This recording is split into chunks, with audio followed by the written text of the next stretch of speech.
चर्चा करेंगे पाप के ऊपर में कि पाप क्या है। आज मनुष्य पाप को पाप नहीं समझते हैं। आज लोग कहते हैं कि पाप कुछ है ही नहीं। आप जितना पाप करें इस दुनिया में लोग आपको अच्छा कहते हैं।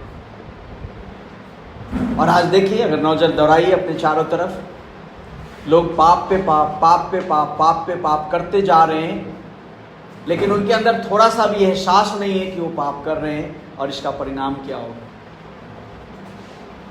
इसके परिणाम स्वरूप उनके जीवन में क्या होने वाला है वो कुछ नहीं समझ पाते। आज अगर मसीही समाज में भी अगर देखें तो दुनिया से कुछ ज्यादा अंतर नहीं है। मसीही समाज में अगर देखें तो आज दुनिया से कोई ज्यादा अंतर नहीं है। दुनिया के लोग सूखे पापी हैं, लेकिन मसीही समाज में अगर देखेंगे तो भींगे पापी हैं। समझ में आ रहा है बातें? क्योंकि दुनिया के लोगों को पाप के बारे में कुछ पता नहीं है, इसलिए उनको पता ही नहीं है कि पाप है क्या। इसलिए वो पाप को नहीं मानते। हर एक प्रकार की बुराई को वो अच्छा कहते हैं। वो झूठ बोलते हैं, चोरी करते हैं, गाली देते हैं, लड़ाई करते हैं, झगड़ा करते हैं, नफरत करते हैं, ईर्ष्या करते हैं, सब करते हैं, लेकिन कहते हैं ये तो जीवन का अंग है, ये तो जीवन का भाग है। समझ में आ रहा है बात है? कारण क्या है? कारण है क्योंकि वो सच्चे परमेश्वर के स्वभाव और चरित्र को नहीं जानते। ये सच्चा परमेश्वर है कौन, जीवित परमेश्वर है कौन, वो नहीं जानते। लेकिन आज मसीही समाज में भी, मसीह में आने के बाद भी, पहले लोग सूखे पापी होते हैं, मसीह में आने के बाद लोग गीले पापी हो जाते हैं। समझ में आ रहा है गीले पापी क्या? पहले तो पाप से अनजान थे, लेकिन मसीह में आने के बाद उनको मालूम है कि ये पाप है, लेकिन फिर भी वो करते हैं।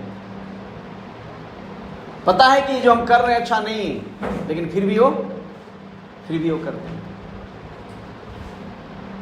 पाप को कभी भी गंभीरता से मसीही समाज में नहीं लेते, और पाप को गंभीरता से नहीं लेने के कारण वो परमेश्वर के प्रेम को और परमेश्वर के उद्धार को वो समझ नहीं पाते हैं कि परमेश्वर का प्रेम क्या है और परमेश्वर के उद्धार की योजना क्या है। इस बातों को समझ नहीं पाते हैं। परमेश्वर का धन्यवाद हो कि परमेश्वर ने प्रियो हमें आज मौका दिया है सीखने के लिए, समझने के लिए। प्रभु ने आप सब लोगों के यहाँ लेकर के आया है सीखने के लिए, समझने के लिए, ताकि पाप की गंभीरता को आप समझ सकें। मेरा मुझसे बड़ा एक भाई है, कटिहार में रहते हैं। मैं एक दिन उनको सुसमाचार सुना रहा था और बता रहा था पाप से मन फिराने की आवश्यकता है। पाप से मन फिराइए, यीशु पे विश्वास कीजिए, क्योंकि पाप से छुटकारा देने के लिए यीशु मसीह दुनिया में आया है। उनका जवाब था, मैंने कोई पाप नहीं किया है, मैं पापी नहीं हूं, मुझे यीशु नहीं चाहिए। मैंने कोई पाप नहीं किया, मैं पापी नहीं हूं, मुझे यीशु नहीं चाहिए।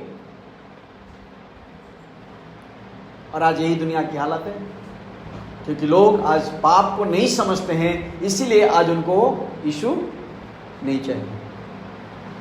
क्योंकि जो पाप की गंभीरता को समझेंगे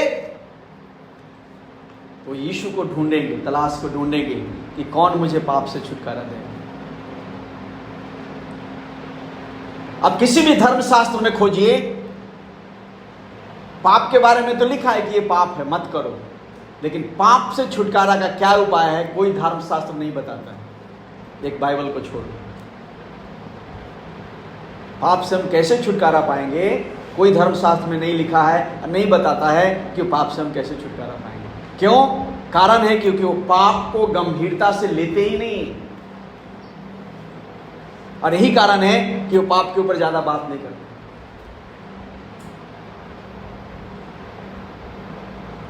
परमेश्वर का धन्यवाद हो कि परमेश्वर ने हमें क्या दिया है? बाइबल दिया है, ताकि हम पाप की गंभीरता को समझ सके कि आखिर पाप है क्या।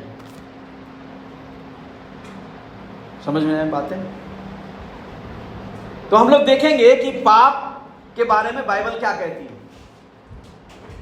आखिर पाप है क्या। इस चीज को हम आज समझने की कोशिश करेंगे। समझ में आ रहा है बात? सिंपल भाषा में अगर कहें तो पाप करने का मतलब होता है कुछ ऐसा करना जो परमेश्वर को नापसंद है, या परमेश्वर का जो स्वभाव है या चरित्र है उसके विपरीत करना।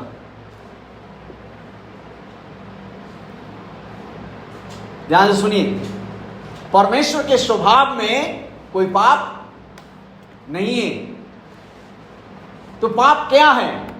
परमेश्वर के स्वभाव और चरित्र के विपरीत जो कुछ भी है वो पाप है। समझ में आ रहा बात? तो बाइबल क्या कहती है? और यही पाप मनुष्य को परमेश्वर से अलग करती है। क्यों अलग करती है? क्योंकि परमेश्वर के स्वभाव में वो पाप नहीं है, उसके चरित्र में ये चीज नहीं है। इसलिए अगर वो चीज हमारे अंदर है तो क्या करता है? परमेश्वर से हमें अलग करता है।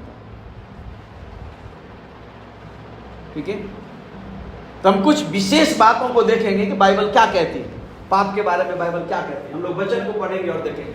हम लोग निकालेंगे पहला यूहन्ना की किताब निकाले,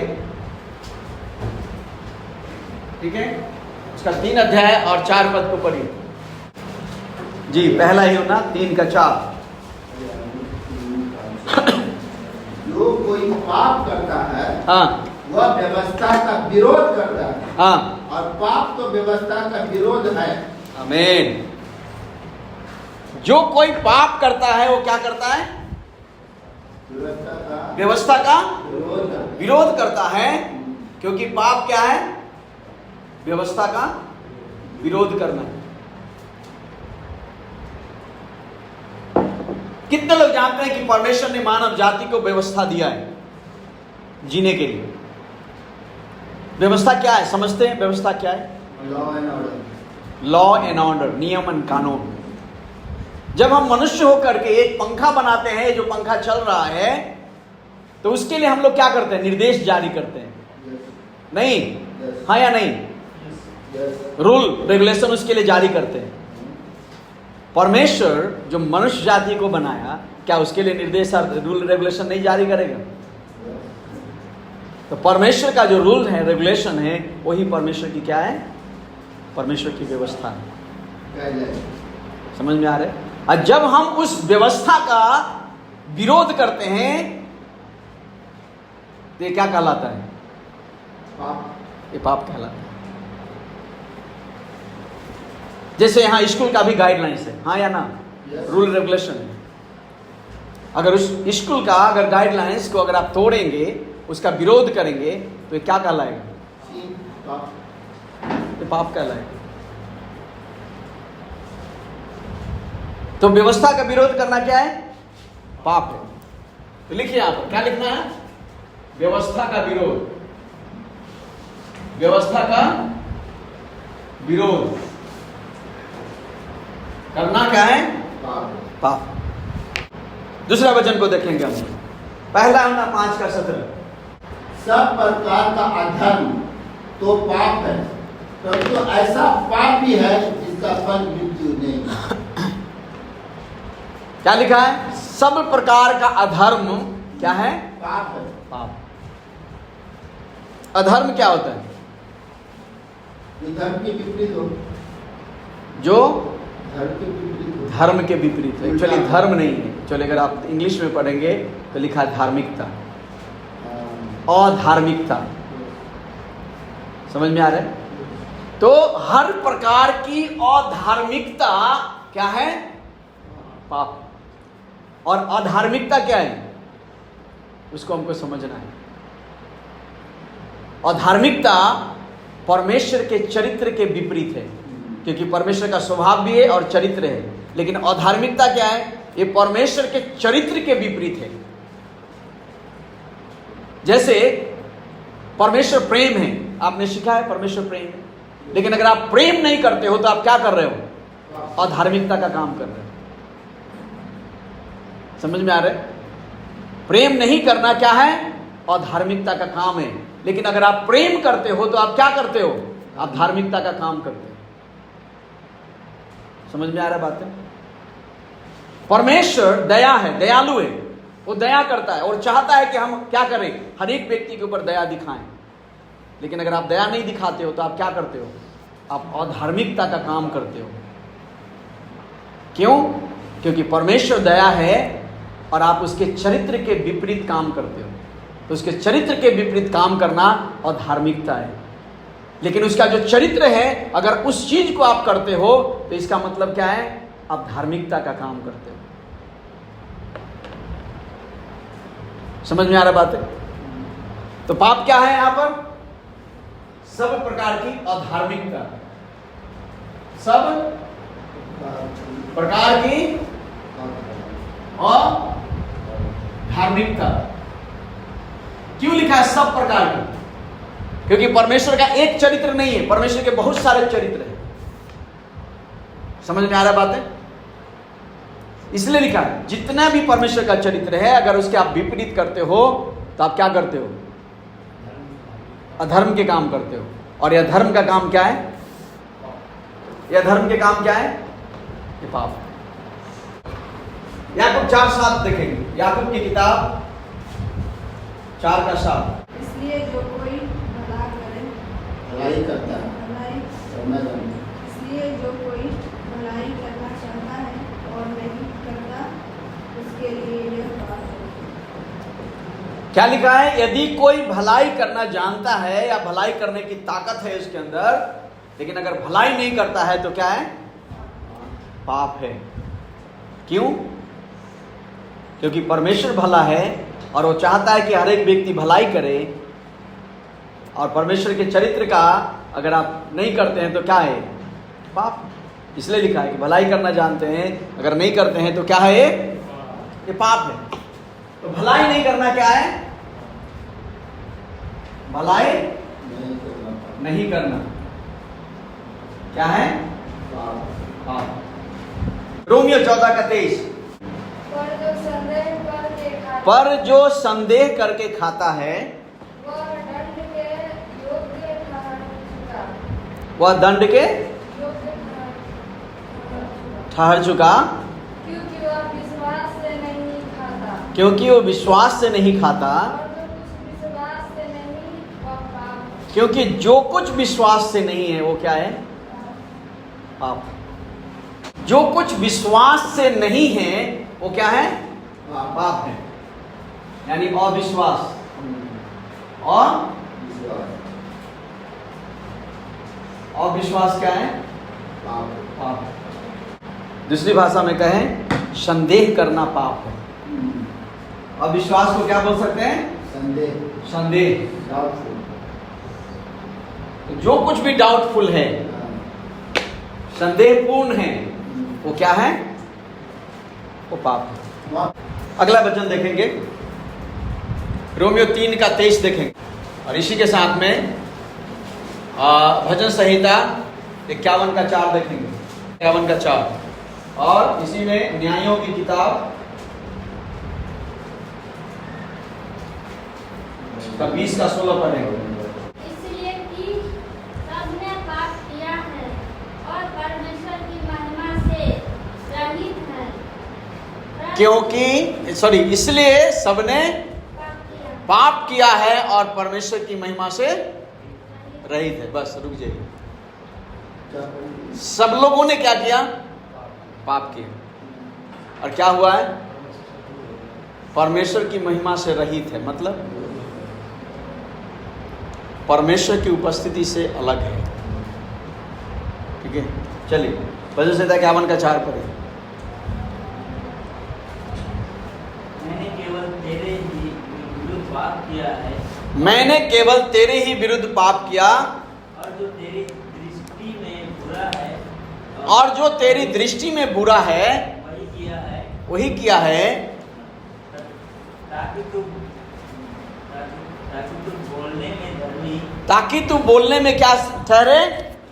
धर्मी ठहरे, और न्याय करने में निष्कलंक ठहरे। और न्याय करने में क्या ठहरे? निष्कलंक ठहरे।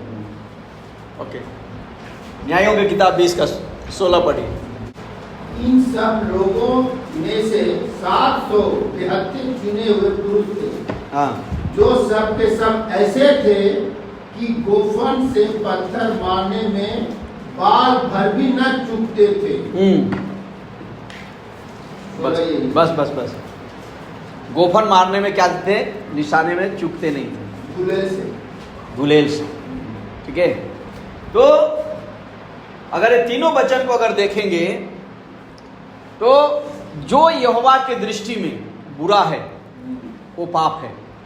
अगर दूसरी भाषा में कहें, क्योंकि परमेश्वर की दृष्टि सबको जब देखती है तो कैसे देखती है? सबको, सबने पाप किया, कोई पाप रहित नहीं, मतलब सबके सब पापी है। तो इसको कैसे कहेंगे? निशाने से चूक जाना। ठीक है, तो क्या होगा? जो निशाने से चूक जाता है वो क्या है? वो पाप है। जानते हैं निशाना लगाते हैं तो क्या करते हैं? इधर देखिए, जब निशाना कोई लगाता है, मान लीजिए कि ये पोस्ट है, तो निशाना लगाता है तो कहाँ लगाता है? यहाँ पर लगाता है ना, सेंटर में। लेकिन अगर मार रहा है तीर, कहीं इधर जा रहे, इधर में जा रहे, इधर में जा रहे, तो इसको क्या बोलते हैं? निशाने से चूकना। वैसे ही परमेश्वर ने हर चीज के लिए क्या ठहराया? नियम ठहराया नहीं, लेकिन उस नियम को हम नहीं पालन करके क्या कर रहे हैं? इधर उधर भाग रहे हैं। समझ में आ रहा है? जो यहोवा की दृष्टि में क्या है? गलत है। इसी को बोलते हैं निशाने से चूक जाना। तो जो निशाने से चूक गया वो क्या है? वो पाप। हमेशा याद रखिएगा, हमारा निशाना क्या है, हमारा गोल क्या है। क्योंकि हम सब लोग मसीह के जैसे बनने के लिए क्या कर रहे हैं? आगे बढ़ रहे हैं, मसीह के जैसा बनना है। क्यों? क्योंकि मसीह कौन है? परमेश्वर। अगला वचन देखेंगे, अय्यूब 19 का 4, और उसी के साथ पढ़िएगा नव्य व्यवस्था की किताब 4 का 13। मान लिया कि मुझसे भूल हुई, हाँ, तो भी वह भूल तो हाँ, मेरे ही सिर पर रहेगी। हाँ, गुड। यदि इज़राइल की सारी मंडली अज्ञानता के कारण पाप करे और वह बात मंडली को आंखों से छिपी हो और वह यहोवा को किसी आज्ञा के विरुद्ध कुछ करके दोषी ठहरे, नहीं मतलब क्या कर रहे हैं?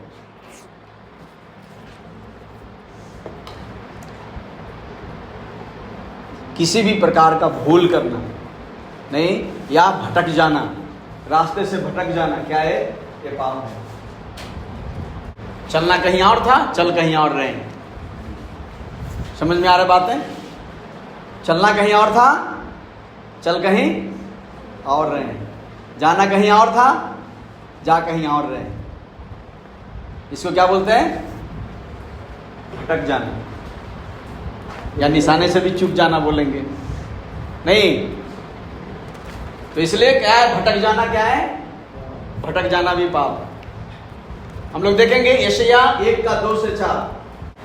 हे स्वर्ग सुन और हे पृथ्वी कान लगा, क्योंकि यहोवा कहता है, मैंने बाल बच्चों का पालन पोषण किया और उनका बढ़ाया भी, परंतु उन्होंने मुझसे बलवा किया। बैल तो अपने मालिक को और गदहा अपने स्वामी की चलनी को पहचानता है, परंतु इस्राएल मुझसे नहीं जानता, मेरी प्रजा भी विचार नहीं करती। हाय, यह जाति पाप से कैसे भरी है, यह समाज अधर्म से कैसे लदा हुआ है। इस वंश के लोग कैसे कुकर्मी हैं, ये बाल बच्चे कैसे बिखरे हुए हैं। उन्होंने चार तक बस हो गई। उन्होंने यहोवा को छोड़ दिया, उन्होंने इस्राएल के पवित्र को तुच्छ जाना है। वे पराए बनकर दूर हो गए हैं। क्या कर रहा है परमेश्वर? परमेश्वर का विरोध करना या बलवा करना, ये क्या है? ये क्या है? पाप है। विरोध करना या बलवा करना। क्या होता है विरोध करना या बलवा करना?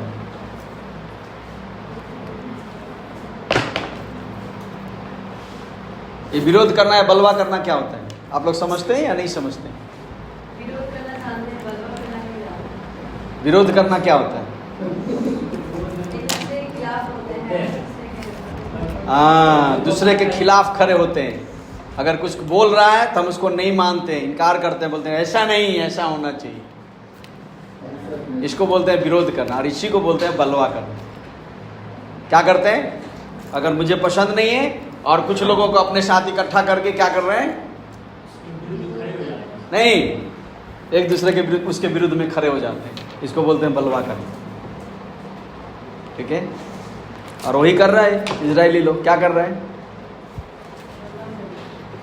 नहीं, वहां लिखा है ना, वो विरोध कर रहे हैं, बलवा कर रहे हैं, उसकी बात को नहीं मान रहे। सबके सब क्या हो गया? अपनी मनमानी कर रहे हैं। समझ में आ रहे? तो इसको बोल भी सकते हैं यहां पर दूसरे भाषा में, अपनी मनमानी करना, अपनी मनमानी करना। समझ में आ रहा है? अपनी मनमानी करना भी क्या है? पाप है।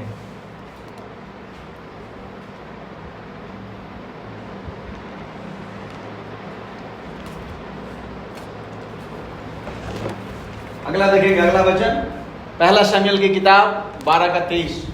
फिर यह मुझसे दूर हो कि मैं तुम्हारे लिए प्रार्थना करना छोड़कर यहोवा के विरुद्ध पापी ठहरूं। मैं तो तुम्हें अच्छा और सीधा मार्ग दिखाता रहूंगा। बस क्या कह रहा है शमूएल? ये बातें मुझसे दूर हो, क्या? कि तुम्हारे लिए प्रार्थना करना छोड़ दूं तो ये क्या ठहरेगा? यहोवा के विरुद्ध पाप है। यहोवा के विरुद्ध पाप ठहरेगा। मतलब अगर हम दूसरों के लिए प्रार्थना नहीं करते हैं तो ये पाप है। दूसरी भाषा में कहें, अगर हम अंतर विनती प्रार्थना नहीं करते हैं तो क्या है? ये पाप है। नीति वचन 24:9।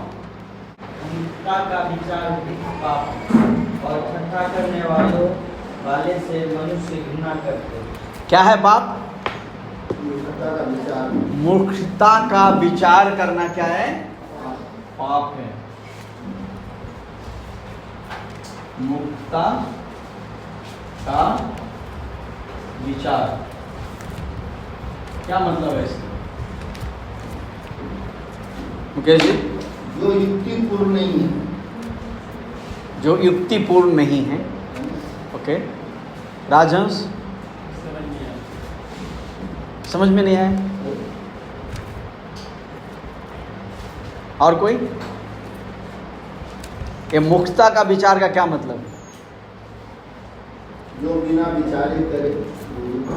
सही तरीके से नहीं बोलते हैं, वो मूर्खता है। मूर्खता किसको कहते हैं पहले ये बताइए? मूर्ख किसको कहा जाता है? जो नहीं समझ,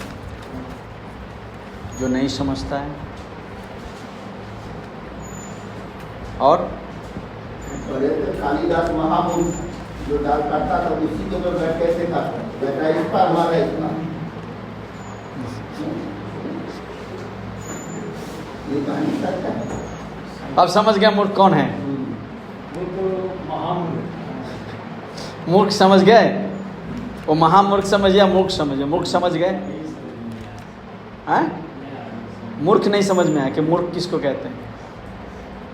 मूर्ख किसको कहते हैं? जो पढ़ा लिखा नहीं हो उसको उसको अनपढ़ कहते हैं। अच्छा पढ़ा लिखा लोग भी मूर्ख हो सकते हैं। MA BA पास है फिर भी वो मूर्ख हो सकता है। कैसे पता है? एक उदाहरण देते हैं। देखिए, MA BA पास है, जाकर के मूर्ति के सामने सिर झुकाता है। वो तो ठीक है, इससे भी बेहतर है कि जो लोग LLB किया है, कानून का पढ़ाई किया है, वो भी कोर्ट जाने से पहले ऐसे करता है। समझ में आ रहा है बात? मुक्तता क्या है? मतलब जान के भी अनजान बनना, इसको मुक्तता कहते हैं। समझ में आ रहा बात? तो मुक्तता का विचार का मतलब क्या है? जानते हैं लेकिन फिर भी बहाना बना रहे हैं, मुझे मालूम नहीं। आंख रहते हुए अंधा, कान रहते हुए बहरा, मुंह रहते हुए गूंगा। अब समझ में आ रहा है मुक्तता का विचार? अब समझ में आ रहा है बातें? देख रहे हैं लेकिन अंधा है, सुन रहे हैं लेकिन फिर भी बहरा है, मुख है लेकिन फिर भी गूंगा है। इसका मतलब क्या है? स्पष्ट है? समझ में आ रहा है बात? इसी को बोलते हैं मुक्तता का विचार। ऐसा करना क्या है? पाप। एक और वचन को देखेंगे, निर्गमन 20 अध्याय 3 से लेकर 17 तक। पहला यूहन्ना 3:4 में हम लोग क्या पढ़ा था? सबसे पहला वचन जब हम पाप के बारे में देखना शुरू किए, परमेश्वर की व्यवस्था का विरोध करना पाप है। नहीं तो परमेश्वर की व्यवस्था क्या है? ऑलरेडी थोड़ा सा बताया, लेकिन अभी हम लोग देखने के लिए जा रहे हैं कि क्या है। ठीक है, 10 आज्ञा। क्या था? 10 आज्ञा, यानी 10 आज्ञा परमेश्वर की व्यवस्था है। तो 10 आज्ञा क्या है? यानी जो ईश्वर नहीं है उसको ईश्वर अगर हम मानते हैं तो ये क्या है? ये पाप है। समझ में आ रहा है? ये पहली आज्ञा है। ठीक है, दूसरा क्या है? अपने लिए कोई मूर्ति खोदकर ना बनाना। ईश्वर की मूर्ति या मूर्ति पूजा बोल सकते हैं। नहीं, सीधे लिखते हैं मूर्ति पूजा, शॉर्ट।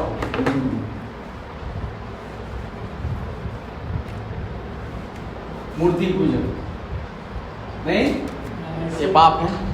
ऐसे तो मूर्ति पूजा थोड़ा कम पाप है, इससे ज्यादा पाप है मूर्ति बनाने के लिए भी परमेश्वर मना किया, पूजा करने के लिए भी मना किया। तो मूर्ति बनाना या मूर्ति पूजा करना दोनों एक ही कैटेगरी में, तो इसलिए मूर्ति पूजा। ठीक है, तीसरा परमेश्वर का नाम व्यर्थ लेना, ये तीसरा है। नहीं, परमेश्वर का नाम व्यर्थ लेना क्या मतलब है? परमेश्वर का नाम व्यर्थ लेना राजहंस भाई नहीं समझ रहे हैं, कोई समझा सकते हैं? हम पाप करने जा रहे हैं और हम कहते परमेश्वर हमको दया कीजिएगा, तो वो सही नहीं। गलत करने जा रहे हैं तो परमेश्वर को नाम नहीं लेना चाहिए, क्योंकि परमेश्वर उसमें साथ नहीं देगा, गलत पाप में साथ नहीं देगा। एक दूसरा उदाहरण देते हैं, आप अच्छा से समझेंगे। चोर जब चोरी करने के लिए जाता है तो पहले मंदिर में पूजा करने के लिए जाता है, इसी को बोलते हैं व्यर्थ नाम लेना।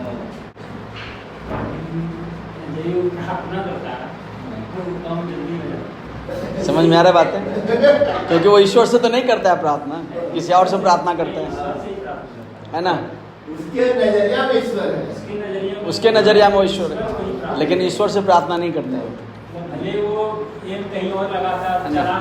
ठीक है, क्योंकि ईश्वर के स्वभाव में पाप नहीं है। हमने क्या देखा कि ईश्वर का स्वभाव और उसके चरित्र के विपरीत ही क्या है? पाप है। आप जितना भी चीज देख रहे हो सब क्या है? परमेश्वर के स्वभाव और उसके चरित्र के विपरीत ही देख रहे हैं हम लोग। नहीं तो ये था व्यर्थ नाम लेना। उसके बाद क्या है? विश्राम दिन को नहीं मानना। विश्राम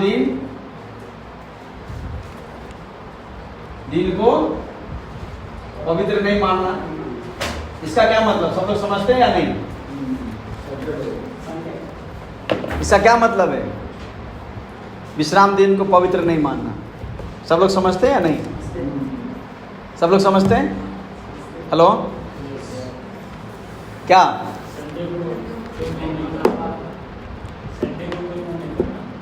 संडे को कोई काम नहीं करना। यीशु मसीह तो संडे को काम किया था।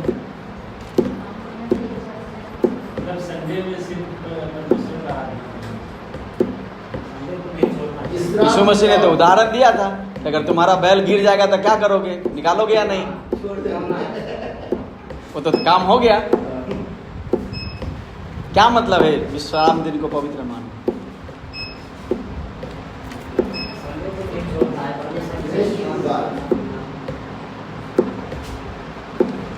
यीशु मसीह विश्राम दिन का भी प्रभु है।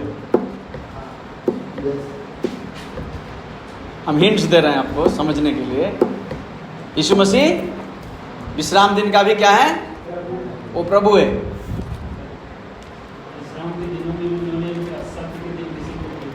क्या किया था? चंगाई दिया था। इसलिए सब लोगों ने विरोध किया, क्योंकि वो समझा कि विश्राम दिन को क्या कर रहा है? अपवित्र मान रहा है। तो कई बार हम लोग क्या करते हैं, विश्राम दिन को गलत अर्थ में लेते हैं। प्रभु यीशु मसीह ने गलत अर्थ में नहीं लिया। आपको क्या लगता है प्रभु यीशु मसीह ने व्यवस्था का विरोध किया? प्रभु यीशु मसीह ने व्यवस्था का विरोध किया? नहीं, प्रभु यीशु मसीह ने व्यवस्था को पूरा किया। वचन में क्या लिखा है? प्रभु यीशु मसीह ने व्यवस्था को उन्होंने पूरा किया है। तो विश्राम दिन को पवित्र मानना का अर्थ वो लोग गलत लेते थे। अच्छा बात बोल रहे हैं कि हर एक भला काम करना क्या है? वो ईश्वरीय काम है। हम समझते हैं कि चर्च में जाना, वहाँ गीत गाना, ताली बजाना, बाइबल पढ़ना, प्रार्थना करना, केवल यही जो है पवित्र काम है। नहीं, इतना ही समझते हैं। समझ में आ रहा बात है? और बाद बाकी काम को हम समझते हैं कि वो पवित्र नहीं है। प्रॉब्लम हमारा ये है। समझ में आ रहा है प्रॉब्लम क्या है? हमको प्रॉब्लम को समझना है। तो विश्राम दिन को पवित्र मानने का मतलब है कि परमेश्वर ने जिस चीज को पवित्र ठहराया है या जिस कार्य को करने के लिए कहा है, हमको उस कार्य को करना है। प्रभु ने उस दिन काम करने के लिए मना नहीं किया, बल्कि भला करने के लिए कहा, भलाई करने के लिए कहा। ठीक है? तो जब हम भलाई करते हैं, अच्छाई करते हैं, परमेश्वर की आज्ञा का पालन करते हैं, हम पवित्र काम करते हैं। घर में बैठने के लिए नहीं बोला, लेकिन वो लोग क्या करते थे? वो लोग घर में दिन भर बैठते थे, मस्ती करते थे, दारू पीते थे, शराब पीते थे, नशा करते थे।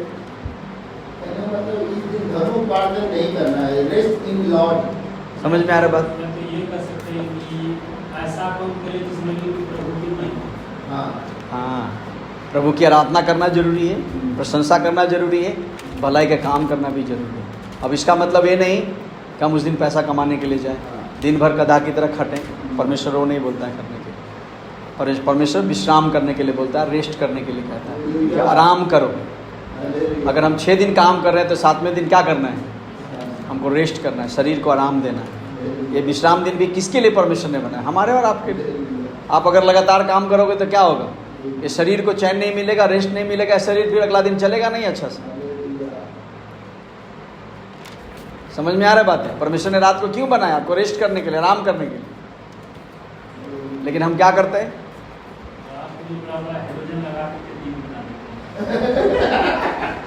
ये परमेश्वर के विरुद्ध में करते हैं। समझ में आ रहा है? इसी को बोलते हैं विश्राम दिन को अपवित्र मानना।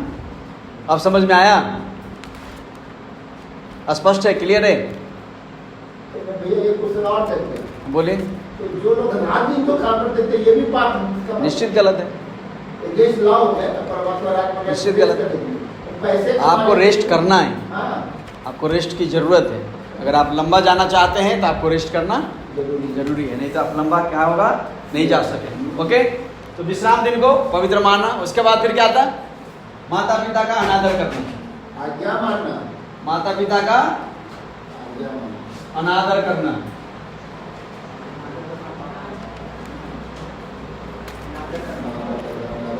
अनादर करना, आज्ञा नहीं मानना।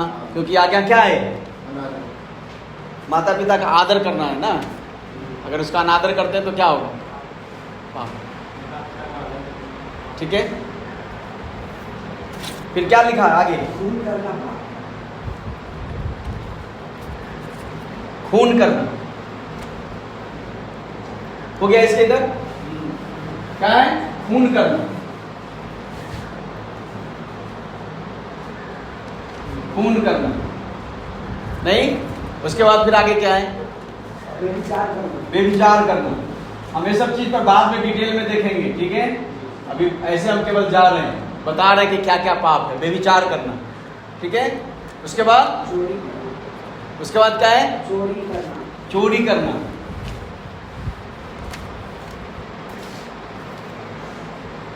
चोरी करना। उसके बाद झूठी साक्षी देना। हाँ, झूठी साक्षी देना। झूठी साक्षी देना। झूठी साक्षी देना या झूठा गवाह बनना। और उसके बाद लालच करना। लालच करना, ठीक है। ये सब क्या है? ये सब पाप है। हो गया? चलिए एक और वचन को देखेंगे। पहला कुरिन्थियों की किताब 6 अध्याय 9 और 10। क्या तुम नहीं जानते कि अन्य लोग परमेश्वर के राज्य के वारिस न होंगे, धोखा न खाओ। आप ध्यान से सुनिएगा, धोखा ना खाओ। अब यहाँ पर लिस्ट दे रहा है। हाँ, लिस्ट बोलिए, पढ़िए। विष या जमीन, न मूर्ति पूजक, न परावर। क्या क्या है? आराम से पढ़िए। न मूर्ति पूजक, न परस्त्रीगामी, न मूर्ति पूजा। न लुच्चे। उसके बाद हाँ? धोखा ना खाओ। हाँ, ना वेश्यागामी। वेश्यागामी। ओके, वेश्यागामी। और ना मूर्ति पूजा। न मूर्ति पूजा। हाँ, ना परस्त्रीगामी। पर स्त्रीगामी। पर स्त्रीगामी। ना ओके। लुच्चे। और ना लुच्चे। लुच्चे। हाँ, ना पुरुषगामी। पुरुषगामी। ना चोर। पुरुषगामी। हाँ, चोर। ना लोभी। उसके बाद लोभी। ना पियक्कर। लोभी, पियक्कर। ना गाली देने वाले। हाँ, गाली देने वाले। ना अंधेर करने वाले परमेश्वर। अंधेर करने वाला। परमेश्वर के राज का वारिस नहीं। ठीक है। अच्छा, मूर्ति पूजा तो समझते हैं। वेश्यागामी क्या है? कितना लोग समझते हैं वेश्यागामी? 1 2 ही लोग, 3 लोग, 4 लोग, और बाद बाकी सब लोग। वेश्यागामी क्या होता है? हेलो, वेश्यागामी क्या होते हैं? महिलाएं अपने शरीर का व्यापार। खुल करके बोलो ना, शर्माता क्यों है? यहाँ कोई शर्म नहीं है, यहाँ सीख रहे, ट्रेनिंग है। मतलब क्या बोलते हैं, औरत जो है हाँ, अपनी शारीरिक रिलेशनशिप या शारीरिक संबंध किसी दूसरों के साथ बना। कुछ औरतें बिजनेस करती है, क्या चीज़ के लिए? अपने शरीर को बेचकर। तो क्या करती है? अपने आप को क्या करती है? दूसरों को दे देती है, सौंप देती है, और सेक्स करती है दूसरे के साथ पैसों के लिए। इसी को बोलते हैं वेश्यागामी। समझ में आ रहा बात? पर स्त्रीगामी क्या है? अपनी स्त्री छोड़कर दूसरे स्त्री के पास जाना। हाँ, जो शादीशुदा है अपनी पत्नी को छोड़कर क्या करना? दूसरे के साथ, दूसरे किसी स्त्री के साथ में एक सेक्स करना, क्या बोलते हैं? इसको बोलते हैं पर स्त्रीगामी। समझ में आ रहा बात? लुच्चे क्या है? लुच्चे क्या है? दिन भर लड़की के पीछे भागने वाला। समझ में आ रहा बात? लुच्चे किसको बोलते हैं? जो दिन रात लड़की के बारे में सोचता, लड़की के पीछे भागते रहता है, उसको बोलते हैं लुच्चे। और लड़की को गलत गलत साइन दिखाना, जैसे आंख मारना, उसको पटाने की कोशिश करना, ठीक है, गलत इशारा देना। ये कौन करता है? लुच्चे करते हैं, लुच्चे लोग करते हैं। लुच्चे का स्वभाव, ठीक है।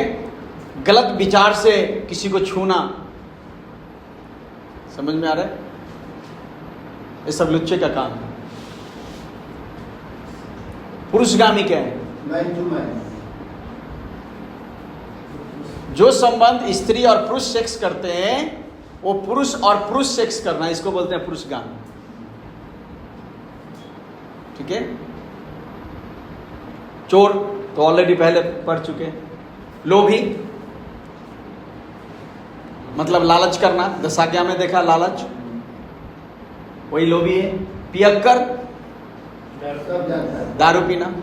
सब जानता है। गाली देना, सब लोगों को मालूम है गाली दे कैसे देते हैं। अंधेर करना,